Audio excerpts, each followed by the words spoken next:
Big boss season 9 అగ్ని పరీక్షను దాటుకుని కామనర్స్ అనే వాళ్ళు మనకి అడుగు పెట్టారు. సో ఇక్కడ చాలా కామనర్స్ ఓవర్ యాక్షన్ చేస్తున్నారు. అంటే టీఆర్పీ కోసమో లేకపోతే డ్రామా ఆడుతున్నారో తెలియట్లేదు కానీ హరిత హరీష్ అనే పర్సన్ అయితే అసలు అలియాస్ గుండు అంకుల్ అని చెప్పాలి. సో ఈయన చాలా ఓవర్ చేస్తున్నారు. ఫుడ్ మానేసి నేను అది తిన్ను అని చెప్పి వంకలు పెట్టుకుంటా చాలా అంటే ఆడవాళ్ళని లైక్ వాళ్ళ వైఫ్ ని నేను కొట్టాను అని బహిరంగంగా చెప్పుకుంటూ చాలా స్టేట్మెంట్స్ అయితే పాస్ చేయడం జరిగింది. శివుడు రాముడితో కూడా పోల్చుకోవడం జరిగింది. సో ఆయన గురించి మీరు ఏం చెప్తారు? అతను కామన్ మ్యాన్ గా అడుగు పెట్టారు. యాక్చువల్ గా కామన్ మ్యాన్ అడుగు పెట్టడం వల్ల ప్రజలందరికీ ఇష్టమే. ఎందుకంటే కామన్ మ్యాన్ పైకి రావడం కూడా జనాల్లో కామన్ మ్యాన్స్ ఎక్కువ ఉంటారు కాబట్టి రావాలి.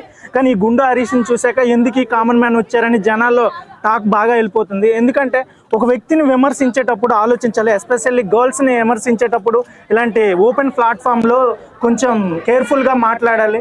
మనం బయట సైకోలా ఉన్నామని లైవ్ షోలో సైకోలా ప్రవర్తిస్తే జనాలు ఊరుకోరు.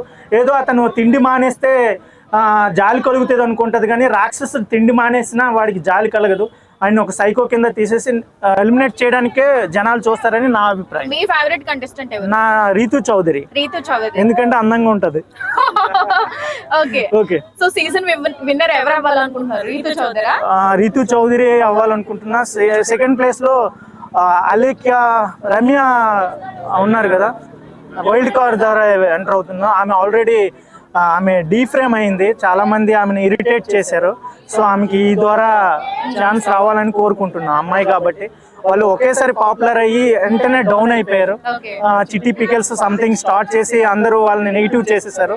ఆమె కూడా ఎంకరేజ్ చేయాలని కోరుకుంటున్నాను.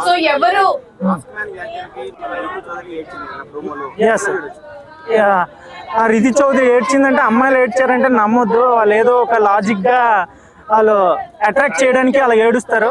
But we have to see but we have to everyone. Manish కూడా ఏడ్చాడు కదా. మగాళ్ళు ఏడ్చారంటే ఒక అర్థం ఉంటది, ఒక బాధ ఉంటది. అమ్మాయిలు ఏడ్చారంటే ఏదో అట్రాక్ట్ చేయడానికి ఏడుస్తారు. ఏంటి ఎవరికి? గుండు అంకుల్కి సపోర్ట్ చేయలేదు. ఎందుకంటే ఆయన సైకోలో మాట్లాడతాడు. నా ఓటు రితు చౌదరికి. యాక్చువల్ గా హరిత హరీష్ చాలా అబ్యూజింగ్ లాంగ్వేజ్ కూడా యూజ్ చేశారు. ఫ్లవర్ అని, ఆ తర్వాత మనకి ఇమ్ముని బర్నీ గారిని కావచ్చు, రీతు చౌదరితో కావచ్చు, చాలా అబ్యూజింగ్ లాంగ్వేజ్ మాట్లాడుతున్నాడు. సో ఇది జనాలకి చిచి అనిపిస్తుంది. ఇది బిగ్ బాస్ హౌసా లేకపోతే ఎర్రగడ్డ మెంటల్ హాస్పిటల్ అనిపిస్తుంది. సో మీరేం చెప్తారు? ఆఫ్ కోర్స్ అది ఎవరికి నచ్చట్లేదు.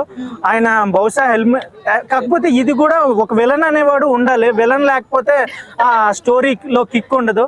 సో అందరూ జనాలు అబ్జర్వ్ చేస్తారు. ఫైనల్ గా ఎవరికి ఓట్ వేయాలనేది జనాలు చాలా తెలివైన వాళ్ళు. So they will decide who will get win.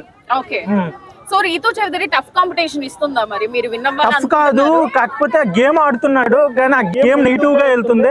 ఇప్పుడు అతను అర్థం చేసుకోవాలి. కానీ ఆల్రెడీ నెగిటివ్ అయిపోయాడు.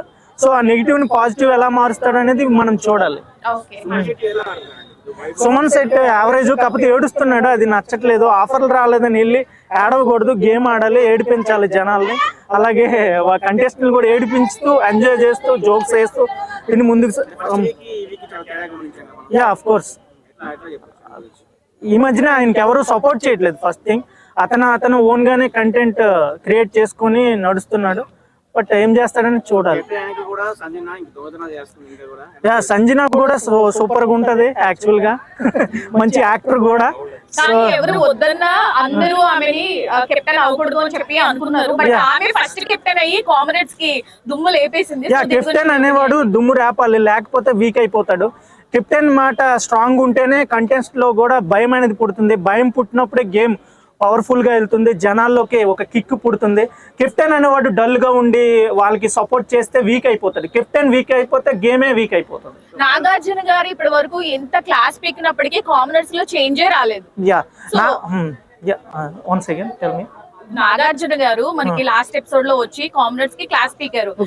మనకి ఎవ్రీ టైం నాగార్జున గారు వచ్చి ప్లసెస్ మైనస్ అని చెప్తూ ఉంటారు కదా. సో చేంజెస్ రాలేదు వాళ్ళల్లో, అయినా సరే యాజ్ యూజువల్ గా బిహేవ్ చేస్తున్నారు. సో దీనికి మీరేం చెప్తారు? ఇక్కడ నాగార్జున గారు మోటివేషన్ చేసినంత మాత్రాన వాళ్ళు మారరు. ఎందుకంటే వాళ్ళు ఒక గేమ్ స్ట్రాటజీతో వెళ్తారు, అదే ఫాలో అవుతారు. ఫైనల్ గా ఆ స్ట్రాటజీ అనేది ప్రజలకి నచ్చితేనే వాళ్ళు విన్ అవుతారు. లేకపోతే స్ట్రాటజీని అంటే ఇది స్క్రిప్టెడ్ అంటారా? 100% స్క్రిప్ట్ ఉంటుంది. స్క్రిప్ట్ని సమ్ టైమ్స్ అది కన్వర్ట్ అయిపోతుంది, వేరే లాంగ్వేజ్లో కన్వర్ట్ అయిపోయి మన అక్కడ ఓన్ క్రియేట్ అయిపోతుంది. వాళ్ళు ఫస్ట్ స్క్రిప్ట్ ఇవ్వడం, స్క్రిప్ట్ ఇస్తారు. స్క్రిప్ట్ అనేది మాట పెరిగి అది ఆటోమేటిక్గా